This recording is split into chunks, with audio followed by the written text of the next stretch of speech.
हर हर महादेव शिव भक्तों, आप सभी का मेरे इस नए वीडियो में स्वागत है।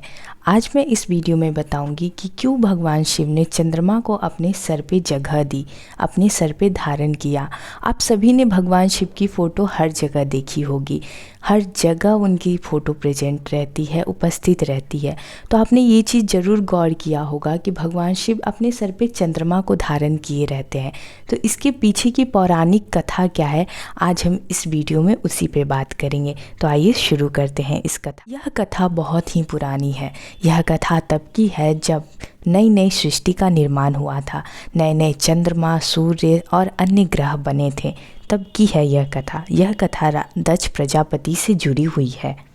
जी बिल्कुल, आप सही सोच रहे हैं। दक्ष प्रजापति जो कि ब्रह्मा जी के पुत्र थे तथा माता सती के पिता भी। कथा कुछ इस प्रकार है। दक्ष प्रजापति की 27 कन्याएं थीं। उन सभी का विवाह चंद्र देवता के साथ हुआ था, किंतु चंद्रमा का समस्त अनुराग उनमें से केवल रोहिणी के प्रति ही रहता था। उनके इस कार्य से दक्ष प्रजापति की अन्य कन्याओं को बहुत कष्ट रहता था। उन्होंने अपनी यह व्यथा कथा अपने पिता को सुनाई। दक्ष प्रजापति ने इसके लिए चंद्रदेव को बहुत प्रकार से समझाया, किंतु रोहिणी के वशीभूत उनके हृदय पर इसका कोई प्रभाव ही नहीं पड़ता था। अंततः दक्ष ने क्रुद्ध यानी गुस्सा होकर उन्हें क्षय हो जाने का श्राप दे दिया।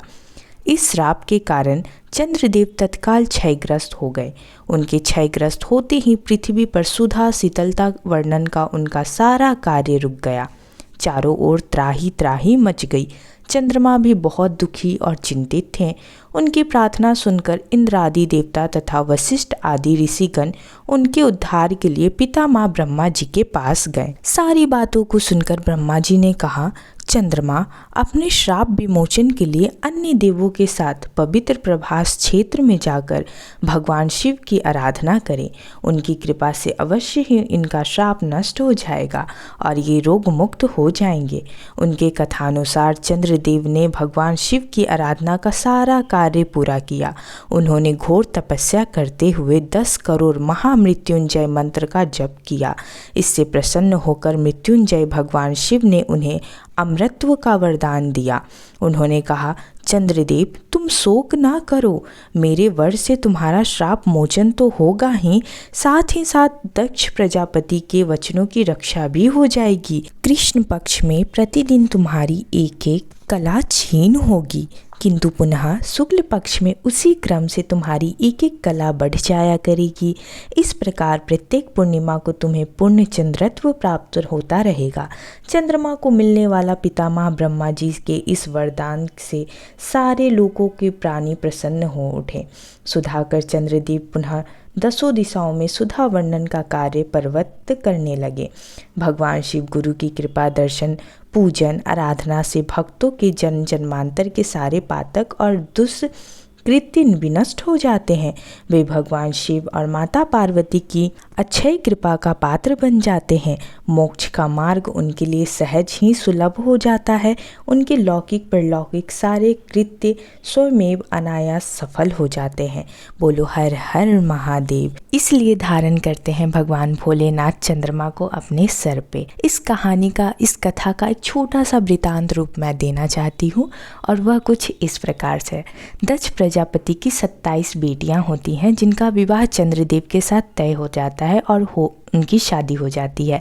लेकिन चंद्रदेव जो है 27 पत्नियों पर एक समान ध्यान नहीं दे पाते। अपना प्रेम एक समान वह 27 कन्याओं में नहीं बांट पाते। वह सिर्फ एक ही पत्नी यानी रोहिणी के प्रति अपने प्रेम को प्रकट कर पाते हैं, जिसके कारण अन्य जो उनकी पत्नियां होती हैं वह रूठ जाती हैं और अपने पिता यानी दक्ष प्रजापति से यह शिकायत करती हैं। दक्ष प्रजापति चंद्रदेव को बहुत समझाते हैं, लेकिन चंद्रदेव फिर भी नहीं मानते और इसी गुस्से में दक्ष प्रजापति चंद्रदेव को श्राप दे देते हैं कि वह क्षीण हो जाएंगे, यानी चंद्रदेव के पास जितनी कलाएं हैं वह सब कुछ नष्ट हो जाएंगी तथा वो जितनी भी शीतलता फैलाने का काम किया करते थे धरती पे, वो सब भी नष्ट हो जाएगा। इस चीज़ को देखकर चंद्रदेव तथा अन्य देवी देवता बहुत चिंतित हो गए और इसी दुविधा से निकलने के लिए और चंद्रदेव को इस श्राप से मुक्त करने के लिए सभी देवी देवता और चंद्रदेव स्वयं भगवान शिव के आराधना करते हैं। जब भगवान शिव की वह आराधना करते हैं तो वह 10 करोड़ महामृत्युंजय मंत्र का जप करते हैं, जिससे कि भोलेनाथ प्रसन्न होते हैं और उन्हें इस श्राप से मुक्त करते हैं, जो कि यह होता है कि वह कृष्ण पक्ष के समय अपनी कला को खोएंगे, लेकिन शुक्ल पक्ष के आते आते वह फिर से अपनी कला को प्राप्त कर सकते हैं और शीतलता का काम पृथ्वी पर फैला सकते हैं। तो यह थी कहानी चंद्रमा और भगवान शिव के एक होने की। अगर आपको और भी इस प्रकार की वीडियो चाहिए तो प्लीज़ मेरे चैनल को लाइक, शेयर एंड सब्सक्राइब जरूर करें। हर हर महादेव। ओम नमः शिवाय।